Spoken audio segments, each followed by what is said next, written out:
loves you. Yes. And that's the more reason why he sacrificed his life for me and you.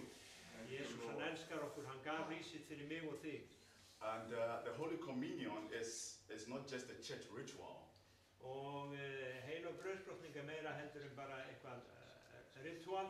It's a divine appointment between you and God. Hún guðleg stefnumót milli þíns og Guðs. It's a moment of remembrance. Það tímið þar sem við minnumst.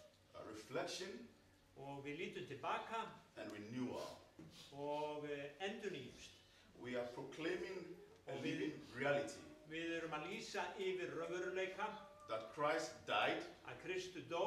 Is risen. Hann risen. And he will rise again. Og hann mun rísa aftur. And he says in the book of Luke. Og hann segir í Lúkasar Guðspjalli. Chapter 22 verses 19. Kafla 22:19. It says, do this in remembrance of me. Hann segir, gjörið þetta í mína minningu.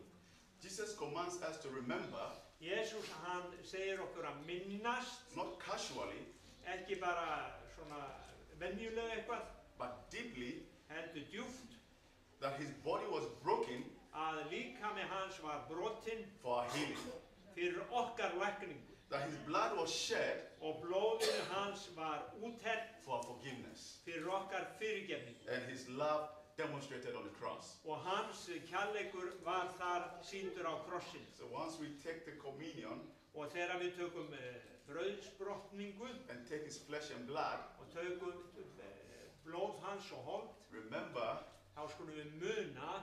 That you are taking this in remembrance of Christ. Að þá gerum við þetta í minningu Jesú Krist. And if you have any disease or sickness in your system. Og ef það einhver sjúkleiki í líkama þínu. Remember that once you consume it in. Once you take it in. Að þegar þú tekur á móti. You will be healed. Að þá myndu læknast. Thank you, Lord. Hallelujah. Hallelujah. I want us to read this memory verse. It's 1 Corinthians. Við langar að við lesum frá 1. Korintubréfi. Chapter 11. 11. Verses 23 to 26. 23 til 26.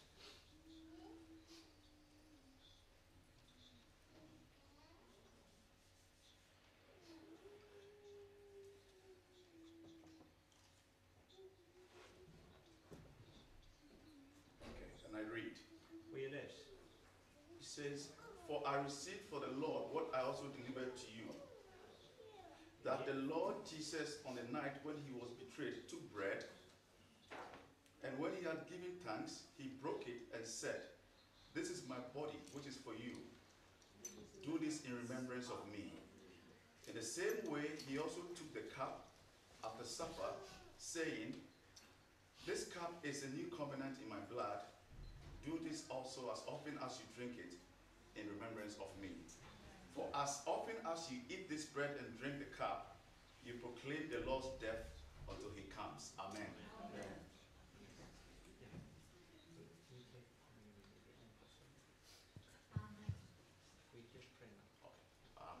We can pray now. Please close your eyes and let's pray. Father Lord, we thank you for today. Thank you for bringing us together in one harmony. Your good book says where 2 or 3 are gathered, you are here in our midst. Today we invite you here into our midst, oh God. Continue to shower your blessings upon our lives. Any sins we've committed, we pray and ask for forgiveness, oh Lord, both consciously and unconsciously. We pray, oh God, that Father, any sicknesses in our beings, tissues, cells, and organs, you heal us and cleanse us away from all unrighteousness, oh Lord.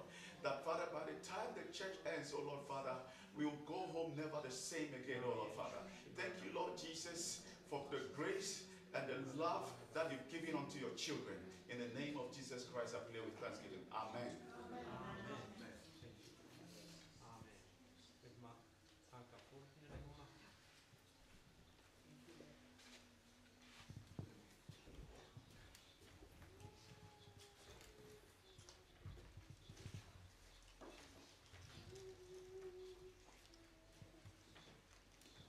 Lord Jesus, thank you again. Lord Jesus, we are here to worship you with the substances that we receive from your hand. Lord Jesus, I ask you to accept it. I pray in the name of Jesus.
cry, holy, holy, holy. We cry, holy, holy, holy. We cry, holy, holy, holy is the Lamb. No more feast, you'll dry our tears at the feet of Jesus. Grace abounds to all who have found the feet of Jesus. We cry, holy, holy, holy. We cry, holy, holy, holy. We cry, holy, holy, holy is the Lamb. We cry, holy, holy, holy. We cry, holy, holy, holy. We cry, holy, holy, holy is the Lamb. We cry, holy, holy, holy. We cry, holy, holy, holy. We cry, holy, holy, holy is the Lamb. Einu sinni aftur, no We more fear. cry, holy, holy, holy. We cry, holy, holy, holy. We cry, holy, holy, holy is the Lamb. Kemur tími að það verður aldrei meira ótti, það verður bara gleði og friður. Skulum syngja þetta einu sinni enn. No more fears, You dry our tears at the feet of Jesus. Grace abounds to all who have found the feet of Jesus. We cry, holy, holy, holy. We cry, holy, holy, holy. We cry, holy, holy, holy is the Lamb. We cry, holy, holy, holy. We cry, holy, holy, holy. We cry, holy, holy, holy is the Lamb. We cry, holy, holy, holy. We cry, holy, holy, holy. We cry, holy, holy, holy is the amen.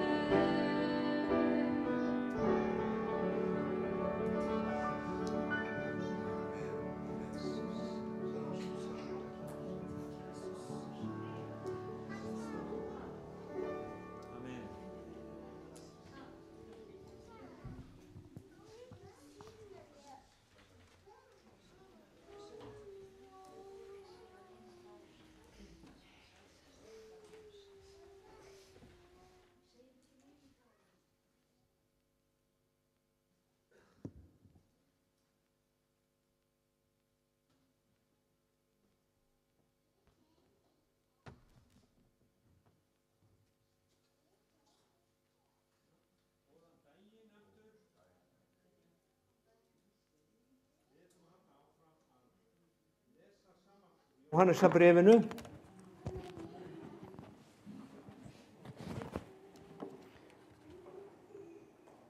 Já, og þetta bréf, það skrifað sem sagt á fyrstu árum frumkirkjunar eins og við höfum farið í, og ég held að þetta bréf hafi verið, við skiljum kannski ekki alveg innihaldið, en það var mjög mikilvægt á þessum tíma vegna þess að það var svo mikið að villukennendum. Og það er svo skrítið að Jesús er nýbúinn að vera á jörðinni og lærisveinarnir höfðu verið með honum, og Jóhannes byrjar bréfið á að segja: við ætlum að segja ykkur frá því sem við höfum séð, því sem hendur okkar hafa þreifað á og við höfum upplifað. Þetta er fyrsti kaflinn. Og við vorum búin að segja að Jóhannesarbréfið var skrifað 90 eftir Krist. Og það var skrifað til þess að fögnuður þeirra mætti verða fullkominn. Og það virðist vera þannig að ef eitthvað kemur í veg okkar sem dregur úr okkur, að þá erum við ekki sem sagt uppfyllt. Og á fyrstu árum frumkirkjunar var svo mikill ruglingur að margir af lærisveinunum, þeir vissu ekki hvernig, kannski ekki lærisveinum Krists, heldur lærisveinum, þetta var dreifður hópur, þeir vissu eiginlega ekki hverju þeir áttu að trúa, og þess vegna kemur Jóhannes með þetta bréf og hann segir að þetta, ég skrifaði þetta til þess að fögnuður ykkar verði fullkomin, segir hann á einum stað, til þess að þið skulu vita að þið þurfið ekki að lifa í synd, og líka til þess að vara við villukennendum, og síðast en ekki síst til þess að þið vitið að þið hafið eilíft líf. Og það er svo oft að maður, já, það er þetta með eilífa lífið í dag, að það eru svo margir sem bara pæla ekkert í því. En þeir eru alveg á kafi í að þessum fáu árum sem þeir eiga eftir lifað hér á jörð. Og ég er orðinn 76 ára, og fyrir svona, ég man það þegar ég var sennilega 20, þá ég hitt einhvern sem var 26 ára, mikið rosalega fannst mér hann gamall. En hérna, hvað þá í dag? En þannig að eins og Snorri segir, hann er alltaf að minnast á það og til að ég á ekki langt eftir, en ég ætla nú ekkert að vera sammála honum, ég ætla að segja bara að ég eigi alveg nóg eftir. Og hérna, en það er samt þetta með eilífðina, að þegar þetta líf er búið, þá á ég alveg helling eftir og við öll. Og þess vegna skiptir svo miklu máli að við eyðum og undirbúum eilífðar heimilið okkar til að vera með honum sem skapað okkur. Við viljum ekki vera einhver staðar annar staðar. Og út á það að hluta gengur þetta bréf. Og við erum komin í 5. kaflan, 13. versið, og það sem ég ætla að gera í dag, ég ætla að taka hérna niður á 21, en ég ætla að skilja eftir 2 vers, og ég ætla að tala um þau næst, vegna þess að þessi 2 vers, þau eru einlega bara nóg efni út af fyrir sig, og það eru versin númer 16 til 17. Ég ætla að taka þau út og við ætlum bara að lesa hérna 13, 14, 15 og síðan 18, 19, 20 og 21 í dag. Og þá hef ég lesturinn, þetta hef ég skrifað yður sem trúið á nafn Guðs sonar, til þess að þér vitið að þér hafið eilíft líf. Þannig að þá sjáum við það, að þið og við þurfum að vita að við höfum eilíft líf. Flestir hafa einhverja svona tilfinningu fyrir því í dag. Fólk er að tala um, já, pabbi er komin heim í draumalandið. En Biblían talar ekki um draumalandið. hún talar himinin. Hún talar nýjan himin og nýja jörð.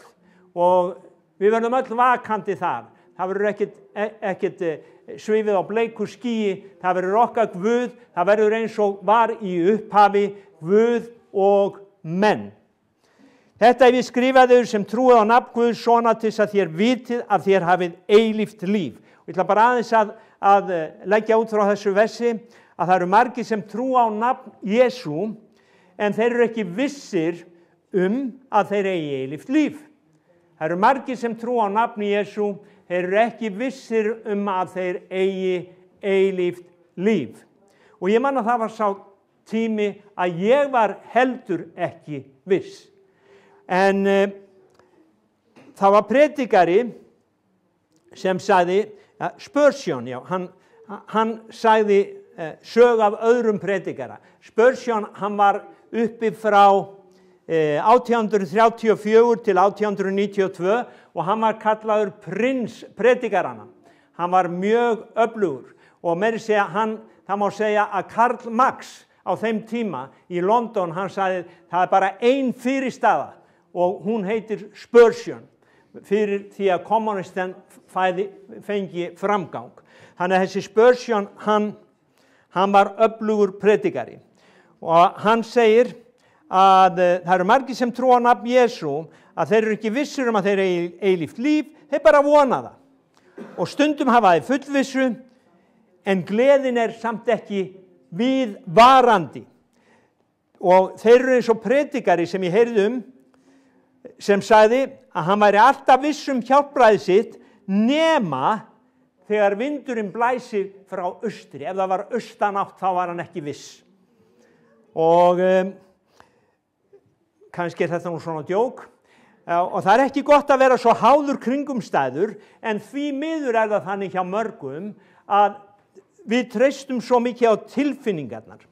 Og það sem satt í sunnanátt og vestanátt, það líka sannleikur í austanátt.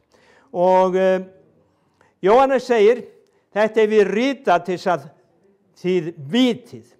En ég man þá tíð að ég sjálfur, þegar ég tók á móti Jesú, að ég hafði svona, beðið svo kallað frelsisbæn og reyndar var enginn sem ýtti á mig að gera það. Ég fór sjálfur til pappa og sagði, nú ætla ég að gefa Jesú líf mitt, nú skulum við biðja saman, og gerðum það.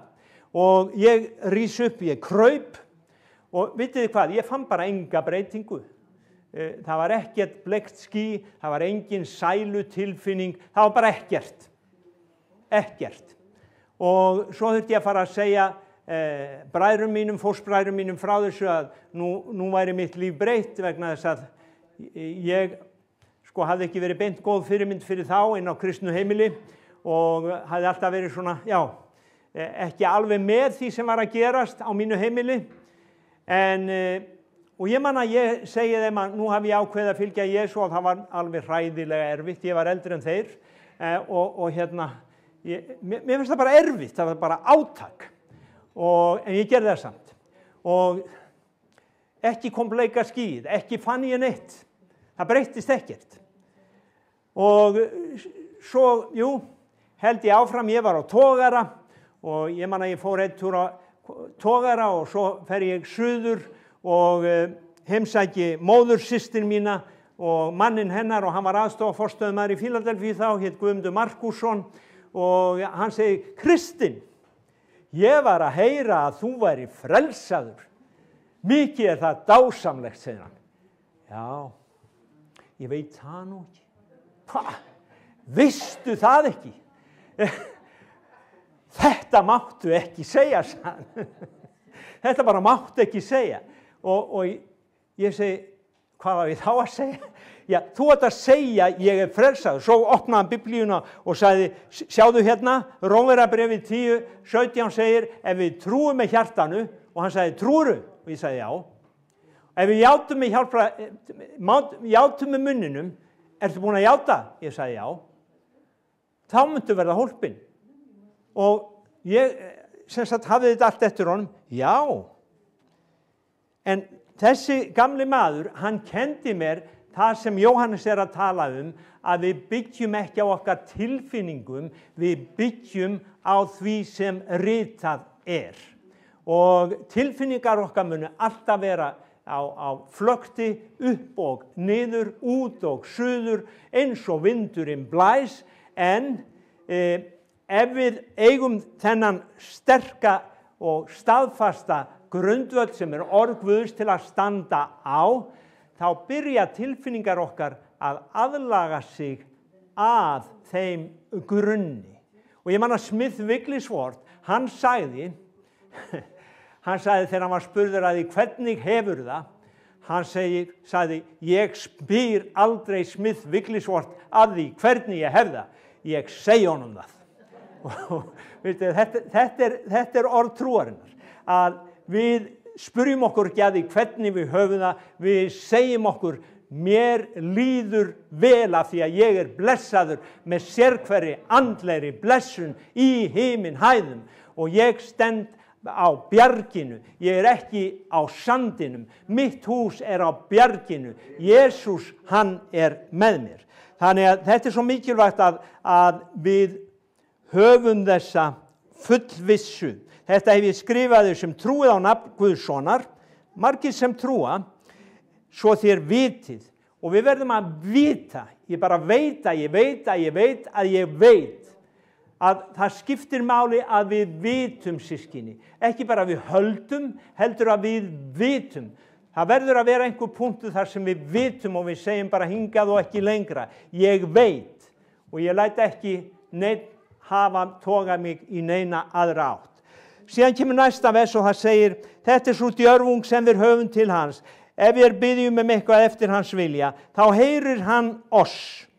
Ef við vitum að hann heyrir oss, hvað sem við byggjum þá vitum við að oss veittar þær bænir sem við höfum beðið hann Og hvað margir sem hafa upplifað þetta og hvað margir sem framganga í þessu. Jesús Kristur, hann framgekk í þessu og hann sagði, Lazarus, komdu út. Og svo segir hann svona, já, heyrðu faðir, ég sagði þetta nú, faðir, ég veit að þú bænheyrir mig alltaf. Svo segir hann, heyrðu faðir, ég sagði þetta nú bara fyrir þau hérna, ég veit að þú bænheyrir mig alltaf. Hann var alveg viss það að bænir hans væru honum veittar, hann bað alltaf í Guðs vilja. En stundum það þannig að við byggjum og við kannski, það eina ástæða fyrir því að við fáum ekki svar. Svarið kemur ekki á þann hátt sem við héldum að það kæmi. Og það eitt gott dæmi það, við erum með alfanámskeið hérna í kirkjunni. Ég var búin að biðja konum að elda og svo það eins og stundum þegar við erum að biðja, mér var farin að leiðast biðin og við vorum öll hérna tvístígandi, það var engin matur, þannig að ég bið aftur og með SMS-skilaboðum sendi konunni SMS, þá segir hún, heyrðu, maturinn kominn, hann upp á lofti. Við höfum verið hérna væflast og við bara fórum ekki nógu langt, við sáum hann aldrei. Og ég var að hugsa þetta í morgun að það svo oft kannski að við tókum ekki eftir bænasvarinu af því að það kom ekki á þann stað sem við vorum að búast við því, ekki frekar en maturinn. Ef ég hefði ekki sendt SMS, þá hefðum við sennilega bara aldrei fundið matinn, þó hann væri þarna beint fyrir augunum á okkur. Og það var einhvern tímann líka að ég var skilinn eftir einn heima. Það svona álíka saga og konan fór til Noregs og hún segir alltaf, þetta átt að borða þennan daginn, svo þetta þennan dag og svo og eina máltíðunum voru pilsur og þær voru í skapnum og það allt þarna sem hún þarf. Svo fer ég búin að taka pilsurnar fram, túmat og sinnep, en ég finn ekki steiktarlaukinn. Ég fór alltaf í ískápin og fór svona af því að steiktilaukurinn, hann var alltaf aftast í ískápnum. En svo hringi ég til Noregs og hún svarar ekki og svo segi henni daginn eftir, ég man ekki hvort við töluðum saman, að þá segi henni, ég hef ekki fundið laukinn. Heyrðu, Hún segir, hann var þarna fremst í ísskápnum og ég fer aftur og skoða í ísskápinn, þá krukkan þar og það miði framan á, stendur steiktur laukur. Hugsið ykkur. Hefur einhver upplifað þetta? Ég hef upplifað það. Allavega, að það stundum þannig að við sjáum ekki það sem fyrir framan okkur þó það séðar. Og eins og Jesús sagði, sjáandi sjá þeir ekki. Og það ekki gott að vera á þeim stað. En mér langar að segja bara að ef við þekkjum hann, þá vitum við, og ef við byggjum eftir hans vilja, þá heyrir hann okkur og við vitum líka okkur eru veittar þær bænir. Og það eru nokkur vers sem ég langaði að gefa ykkur í sambandi við það að Malaki 3:16 segir okkur að frammi fyrir augliti hans var rituð minnisbók. Og það þá og fyrir þá sem að óttast hann. Þannig að mér fannst svo frábært þegar ég var að hugsa þetta að það ekki bara það að hann heyrir okkur, heldur byrjar hann að þekkja þá sem eru að leita hans og hann gerir meira en það að hann býr til svona, ég veit ekki hvort hann nota gervigreind eða tölvufæl, ég held að hann þurfi hvorugt, en hann býr til minnisbók þar sem hann ritar nöfn þeirra sem óttast hann. Og ég alveg sannfærður það þegar ég sé þetta, að þegar kemur einhver sem Guð þekki, já, heyrðu, það hann. Ég þarf nú ætla ég að vita hvað hann að biðja Og já, þetta komið hérna upp. Þetta töluðu þeir hver við annan sem óttuðust drottinn. Drottinn hlýddi á með athygli. Frammi fyrir honum var skrifuð bók til að minna á alla sem óttast drottinn og minna á alla sem óttast drottinn. Virða nafn hans. Það önnur ritning hérna, Sálmur 9:11. Sálmur 9:11. Þar segir þeir sem þekkja nafn þitt treysta þér, því að þú drottinn bregst ekki þeim sem til þín leita. Eldri þýðingin segir, þú yfirgefur aldrei þá sem leita þín. Þannig að það gott að vita fyrir okkur sem elskum drottinn, sem byggjum til hans daglega, að hann á bók, þar sem nöfnin okkar eru skrifuð, ég veit ekki hvort það önnur bók heldur en lífsins bók, jú, ég held það, en þetta bænabókin og þar fyrir utan vitum við að bænir okkar samkvæmt opinberunarbókinni, þá eru þær í gullskálum ekki inn í geymslu, þær eru frammi fyrir hásætinu. Ef þið lesið opinberunarbókina 5. kafla og 8. kafla, þá finnið þið hvar bænirnar ykkar eru staðsettar. Og að lokum eitt vers í sambandi við þetta, Jóhannes 15:7, þá segir, ef þér eruð mér, orð mín eru í yður, þá biðjið hvað sem þér viljið og yður mun það veitast. Ég var að lesa einhvern tímann niður á Strönd. Mér er svo gott að fara út á svalir á morgnana og lesa biblíuna. Og þá var ég að lesa þetta vers. Og þá var ég að lesa Passion biblíuna. Og þar fann ég að þetta vers sagði, og mér fannst það bara rökrétt, það segir, ef þér eruð í mér og orð mín hafa vald yfir yður. Ef orð mín hafa vald yfir yður. Það það sama og að biðja eftir hans vilja. Sjáðu, hefur orð Guðs vald yfir þér eða þú sjálfur? Og ég man í gamla daga þá var okkur kennt að það fyrsta sem við lærðum var að Jesús væri drottinn, ekki við. Jesús, hann drottinn. Nú ertu byrjaðu nýtt líf, nú Jesús drottinn. Þannig að þú ræður ekki lengur. Og það var söngur þetta, I was driving in the front seat, now I'm sitting in the back seat. Ég man ekki hvað grúpan hét sem söng þetta. Þetta var grúpan sem var í Kaliforníu, hjá honum manni, Chuck Smith. Þeir komuð þarna inn og voru sem sagt, einn komin úr fangelsi, annar komin úr eiturlyfjaneyslu og hann átti svona í baráttu hvort hann átti að leyfa þeim að syngja og hann setti þá upp á pall og þeir sungu og það varð þeim til lífs og hérna, já, en ég man eftir þessu lagi að hann var ekki lengur undir stýri, nú var hann í aftursætinu og Jesús var að keyra. Og það nefnilega það, þegar orð hans hefur vald yfir okkur, þá getum við beðið hvað sem við viljum og okkur mun veitast það. Síðan ætla ég að fara hérna í vers 18. Við vitum að hver sem að Guð fæddur syngar ekki, sá sem að Guð fæddur varveitir hann og hinn vondi snertir hann ekki. Ef við lesum þetta eftir, þetta, það vantar hérna, sonur Guðs. Ef við lesum þetta bara eins og þetta á að vera, ég fatt ekki af hverju þeir taka Jesú hérna út úr textanum, þá segir, við vitum að hver sem að Guð fæddur syngar ekki, sá sem að Guði fæddur, Jesús varveitir hann og hinn vondi snertir hann ekki. Jesús varveitir hann og hinn vondi snertir hann ekki.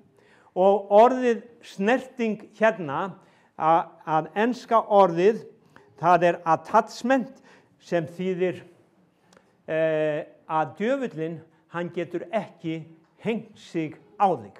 Hann getur kannski snert þig, við upplifum það stundum að við verðum veik eða við verðum fyrir árás eða hvað það en ef að þú Guðs barn, að þá hefur það fram yfir alla aðra að djöfullinn getur aldrei hengt sjálfan sig á þig. Jesús Kristur varveiti þig og Jesús Kristur hann gengur á milli. Hann gengur á milli. Amen. Þannig að orðið þýðir það að við vitum að hver sem að Guð fæddur syngar ekki, hann lifir ekki í syndinni.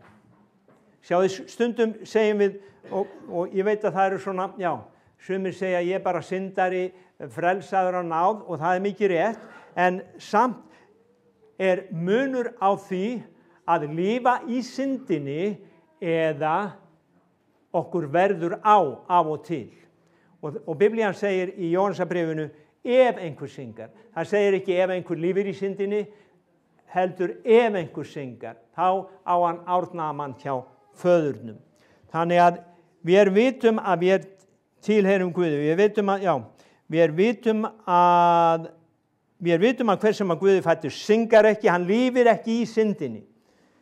Sá sem að Guði fæddur, Jesús varveitir hann og hinn vondi, hann hefur ekkert með hans líf að gera meir. Amen. Við vitum að við tilheyrum Guði og allur heimurinn á valdi hins vonda. Og það kannski auðvelt að sjá það í dag, að heimurinn ekki á valdi Guðs, en það eru samt margir sem að skilja það ekki. Að því að þeir halda af hverju leyfi Guð þetta, af hverju leyfi Guð hitt. Jú, það af því að Guð, hann kom í Jesú Kristi, hann sýndi okkur veginn, svo var það okkar að velja hvort við vildum fara hans veg eða hinn veginn. Það eru tveir vegir, þröngur og breiður. Og af því að flestir velja breiða veginn, þá heimurinn á valdi þess sem höfðingi yfir breiða veginum. Amen. En það hérna vers 19 segir, við vitum að við tilheyrum Guði og heimurinn á valdi hins vonda. Ef við lesum hérna Jóhannes, 1. Jóhannesarbréf 4:1, þá var eitt af þessu sem hann var að tala þér elskaði trú ekki sérhverjum anda heldur reynið andana, hvort þeir séu frá Guði, því margir falsspámenn farnir út í heiminn. Margir falsspámenn farnir út í heiminn og það virðist vera að þeir séu hérna ennþá í heiminum, því miður. Ef við lesum síðan vers 4 í sama kafla, því börnin mín heyri Guði til, þér hafi sigrað, nú það 1. Jóhannesarbréf 4:4, þér börn mín heyri Guði til, þér hafi sigrað falsspámennina, þannig að því að sá meiri sem í yður en sá sem í heiminum Sjáðu, ef orð Guðs hefur vald yfir þér, þá hafa falsspámenn ekki inngang inn í þitt líf.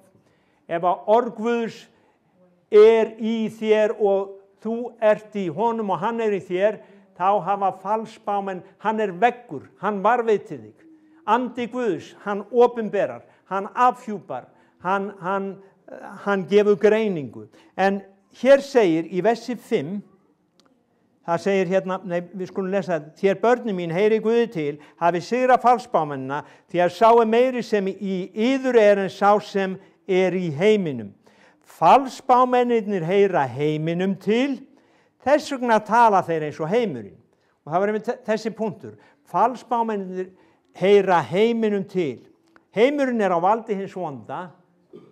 Hver ræður þá yfir falsspámennunum? Það hinn vondi. Þeir á valdi hans. Þeir eru hans þjónar. Og Páll, hann orðaði þetta svona sjálfur, djöfullinn kemur í ljós engilsmynd. Og það þá ekki að undra þó að þjónar hans komi á sama hátt, segir hann í öðru Korintubréfi. En ég vil bara að við sjáum þetta, að heimurinn og allir þeir sem honum fylgja eru á valdi hins vonda. Síðan kemur vers 20. Við vitum að Guðs sonur komin og hefur gefið oss skilning til þess að við þekkjum sannan Guð. Við erum í hinum sanna Guði fyrir samfélag vort við son hans Jesúm Krist. Hann hinn sanni Guð og eilífa lífið. Þannig aftur kemur Jóhannes hérna því, hann búinn að koma að því oft áður í bréfinu, að Jesús kom í holdi. Hann kom og varð maður. Guð kom til jarðar og hann var maður. Jóhannes leggur áherslu á þetta aftur og aftur og aftur. En það voru þarna menn sem sögðu að hann hefði ekki komið í holdi. Hann hefði bara verið vúvú. Hann hefði bara svifið og það voru engin spor eftir hann í sandinum. Þið munið eftir því. Af því að hann var bara andi og hann var bara svona ímynd. Þeir sáu bara myndans. Menn kenndu þetta. Og þeir rugluðu þá sem voru nýbúnir að taka trú. Og þess vegna var þetta bréf svo nauðsynlegt þá. Að hann kemur hérna bara með svona þetta, og aftur svona þetta, ekki trúa þessu bulli, svona þetta, ég var á staðnum, ég veit þetta, ég var með Jesú og við vorum með Jesú og það líka Pétur, það líka Páll, þeir skrifa nákvæmlega á sama hátt. Samt var Páll ekki með honum, en hann upplifði hann. En Pétur upplifði, hann sagði ekki, fylgdum við uppspunnum skröksögum. Við vorum með honum, við átum með honum, við ferðumst með honum, við, kendum með honum. Þannig að við sjáum hérna að Guðssonur komin og hefur gefið oss skilning.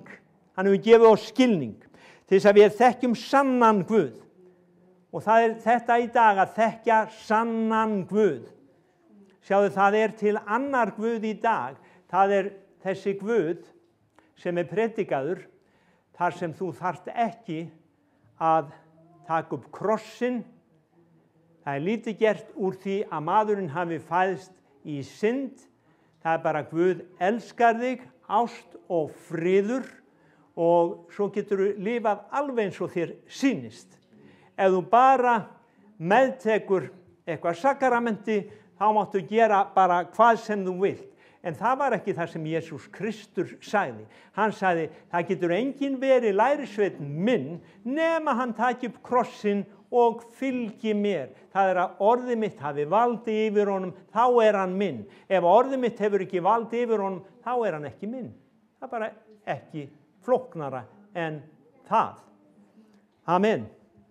Þannig að Guð, sonur komin og hann hefur gefið oss skilning til þess að við þekkjum sannan Guð. Við erum í hinum sanna Guði fyrir samfélag vort við samfélag vort við son hans Jesú Krist. Þannig að það hinn sanni Guð og sjáu til það svo margir falsspámenn í heiminum í dag. Það Buddha, það Muhammed og hvað heita munið þetta fleirum? Já, og svo var hann mormónakall og svo eru það þeir sem eru svona í nýjöld og þeir svona, já, þeir kannski bíða hérna og já, nú finn ég hann, nú sé ég hann. Ég meina það allt í tilfinningaflæði og hérna, þetta var líka fyrir hendi á þessum dögum og ég ætla að lesa hérna bara, við erum alveg að koma að lokum, Kólussubréfinu 2, þar sjáum við hvernig þetta var þá og hvernig það er núna. Ég man að það var góður vinur minn, hann kallaði alltaf vú, hann sagði svona þeir sem voru yfirandlegir. Og að vera yfirandlegur, það er það að halda sér ekki við grunninn, halda sér ekki við sannleikann, halda sér ekki við hinn sanna Guð. Ef við förum hérna í Kólussubréfi 2:18, láti þá ekki taka af yður hnossið sem þykjast af auðmýkt sinni og engladýrkun státa af sínum, þeir rokast upp af engu og í hyggju holsins halda sér ekki við hann sem er höfuðið og styrkir allan líkamann, samantengir taugum og böndum, svo hann þróast guðlegum þroska. Sem sagt, hérna voru menn sem að sagan segir að þeir hafi þóst vera auðmjúkir af því að þeir hérna trúðu á englar sem meðalgangara og þeir voru stoltir af því hversu auðmjúkir þeir voru. Og þeir voru að upplifa alls konar sýnir en málið var það, eins og hann segir hérna, að rótin var hroki stolt. Þeir vildi ekki koma til hins sanna Guðs, en þeir voru með sína eigin kenningar. Og hann er að segja, og það er svo skrítið að þetta virðist hafa smeygt sér inn í kirkjuna þarna, og hann er að segja að ekki taka mark á þessum mönnum, ekki taka mark á þeim. Við höfum Jesúm Krist, við trúum á hinn sanna Guð. Og það var líka hérna í Hebreabréfinu aðvörun 13:9 að ekki láta afvega leiða okkur. Ef þú lætur afvega leiða þig, þá ertu komin á annan veg og þá veist ekki hvar þú ert. Við lentum í því í Kissimmee eða Orlando daginn, síðast þegar vorum þar, að ég tók vitlausa beygju. Ég hélt ég væri að fara rétta veginn, en ég beygði of snemma, og það er oft líka andlega að tala ef við ætlum að stytta okkur leið, að þá komum við á stað þar sem við vitum ekki hvar við erum, og ég beygði þarna og taldi mig vera á næstu götu, og svo vissi ég ekkert hvar ég var. Og ég spurði konuna og hún vissi ekkert heldur hvar hún var. Og við keyrðum þarna fram og ég stoppaði, sneri við og ég bara vissi ekkert hvar ég var fyrir að loksins að mér tókst að átta mig og ég sneri tilbaka og komst á réttu leiðina. Og sem betur fer er það þannig fyrir okkur mörg að þó við förum aðeins út af að þá dregur Guð okkur alltaf inn á rétta veginn. En við höfum ekki að láta afvega leiða okkur. Þetta er einfalt. Þetta er einfalt og ég meina það er svo mikið af alls konar hlutum í gangi í líkama Jesú Krist. Það er spámaður þetta og spámaður hitt og það er postuli þetta og postuli hitt. Ég var ægilega spenntur fyrir þessu fyrir 45 árum, en í dag þá er það eina sem virkilega vekur áhuga minn, að það er bara orð Guðs og andi Guðs. Ef ég finn nærveru hans, þá er ég uppfylltur. Mér er alveg sama hvað postuli þessi er að segja, postuli hinn, og ég er uppfylltur bara eiga fjölskyldu, andlega fjölskyldu. Sjáðu til að, já, það er bara svo mikilvægt að hafa grunninn réttan. Við trúum á Jesú. Við trúum ekki á þjónans. Páll varaði við því. Hann sagði, einn segir ég er Apollos, ég er Kefasar. Páll sagði nei. Verið ekki að hugsa postula, spámenn eða bla bla bla. Trúiði á Jesú, hann er grunnurinn. Þetta verður alltaf verið svona. Og það er eins í dag að við þurfum að halda vök okkar og vera á verði og vita þegar einhver kemur og segir, sko, ég hef meira ljós en þú. Ég man eftir þessu þegar ég var nýfrelsaður. Þá komu þeir og sögðu, það er meira ljós hérna, þú verður að koma hingað. Og ég fann það út þegar ég fór þangað að það var bara jafngalla fólk þar með sitt meira ljós eins og það var hér með sitt minna ljós. Þannig að sjáðu til að það er alltaf þessi grunnur, það er bara þessi fullvissa að þú átt Jesú í hjarta þínu og þessi hérna, hann er bróðinn, hvort sem hann er skemmtilegur eða leiðinlegur, að við erum bræður, við erum systur og við erum kirkja. Og það er það sem hann er að segja, við vitum að Guðs sonur er kominn, hefur gefið oss skilning, við þekkjum sannan Guð, við erum í hinum sanna Guði fyrir samfélag vort, við son hans Jesúm Krist. Og við getum bætt og við hver annan. Hann er hinn sanni Guð, eilífa lífið. Þannig að Jesús Kristur kom til jarðar, hann er hinn sanni Guð, hann er eilífa lífið. Og já, þetta villu kjaftaði, það gengur eins og holskefla yfir okkur enn þann dag í dag. Ég var að lesa grein í gær, þar sem er sagt að reyndar eftir hann Hilmar, bróðir okkar, þetta er inn á fréttin.is, mjög góð grein, þar sem hann er að tala börnin okkar, að það er lína sem við förum ekki yfir. Ef við förum yfir þessa línu, þá hefur Jesús Kristur hótað því að bara hengja við okkur mylnustein og henda okkur í hafið sjálfur. Nema hvað, að hann segir hér þegar biskup Íslands stigur á svið og tilkynir nýja handbók fyrir messuform þjóðkirkjunnar, er það kynnt sem guðfræðilegt starf og aðlögun að samtímanum.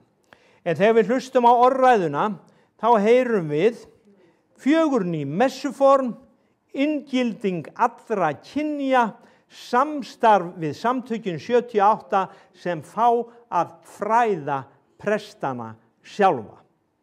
Ég bara hugsa, hvað er hægt að fara langt yfir strikið? Hann vitnar síðan í ritningarstað sem segir, hafi gátt á sjálfum yður og allri hjörðinni, sem heilagur andi fóliðu til umsjónar, verið hirðar Guðs kirkju sem hann hefur unnið sér með sínu eigin blóði.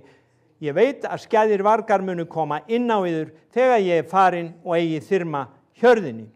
Síðan segir hann, vargarnir hafa ekki lengur bara lauma sér inn, þeir eru boðnir inn með undirrituðum samningi. Og til að toppa fáránleikann, samtökin 78 sem berjast opinberlega fyrir hinsegin hugmyndafræði sem rífur niður sköpunarröðina eru nú ráðin til að fræða sjálfa prestana. Þjóðkirkjan stendur á krossgötum, mun hún kenna fólki að lifa í andanum eða ganga í takt við verk holsins sem nú eru markasett sem frelsi og framfarir. Þegar helgihald er endurskrifað til að endurspegla öll kyn, er það ekki andinn sem leiðir, heldur tíðar andinn. Og þannig að við sjáum að það sem hann er að berjast við hér þurfum við líka að berjast við í dag og kannski jafnvel á enn verri hátt. Og þess vegna segi ég, við vitum að Guðs sonur er kominn, hefur gefið oss skilning til þess að við þekkjum sannan Guð, við erum í hinum sanna Guði fyrir samfélag vort, við son hans, Jesú Krist, hann er hinn sanni Guð og eilífa lífið. Svo kemur síðasta setningin, börni mín, gætið yðar á skurðgoðunum. Gætið yðar fyrir skurðgoðunum, 21. vers, lifandi orð segir, haldið yður frá öllu sem gæti tekið stað Guðs í hjörtum yðar. Haldið yður frá öllu sem gæti tekið stað Guðs í hjörtum yðar. Það er síðasta versið í þessum kafla. Þannig að þetta er magna bréf og mjög þarft og þetta leggur grundvöll fyrir okkur sem við, eða minnir okkur á grundvöllin sem við stöndum á. En við ætlum núna að syngja eitt söng og síðan munum við ganga að borði hins sanna drottins. Amen.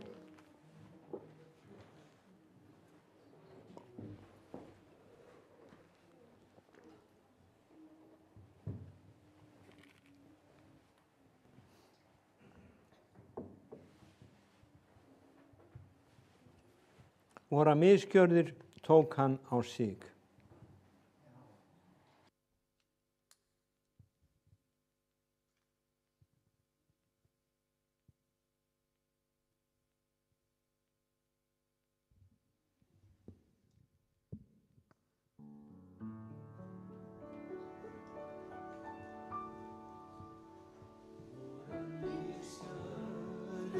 Tók hann á sig, fyrir hans menjar erum við heim. Við eigum líf í nægtum, frelsi og frið, fyrir blóðið sem rann á Golgata. Vorar misgjörðir tók hann á sig,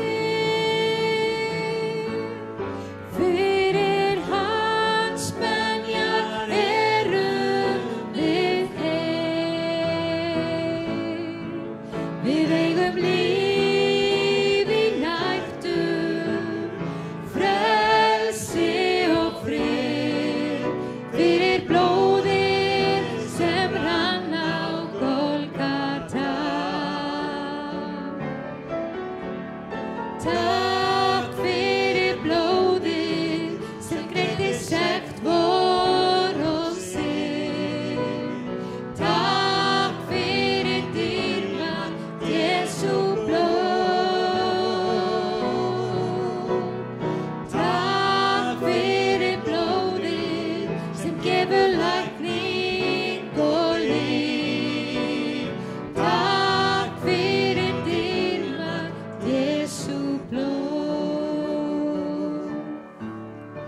Vorar misgjörðir tók hann á sig, fyrir hans menjar erum við heim.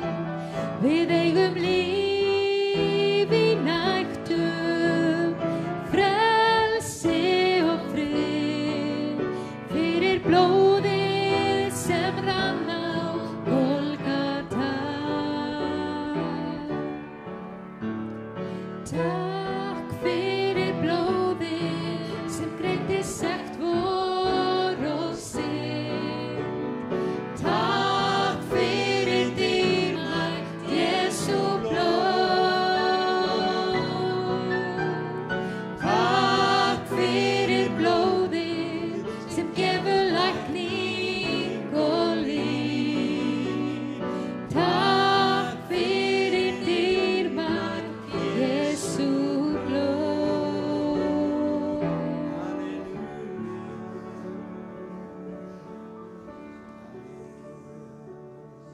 Eitt lítill kór líka blóðið. Syngja hann áður en við göngum að borði. Þökk þér, Jesús, fyrir blóðið þitt. Þökk þér, Jesú, líf mér gaf þannig. Þökk þér, Jesú, frelsi fékkstu mér. Færðir mig úr myrkri inn í ljósið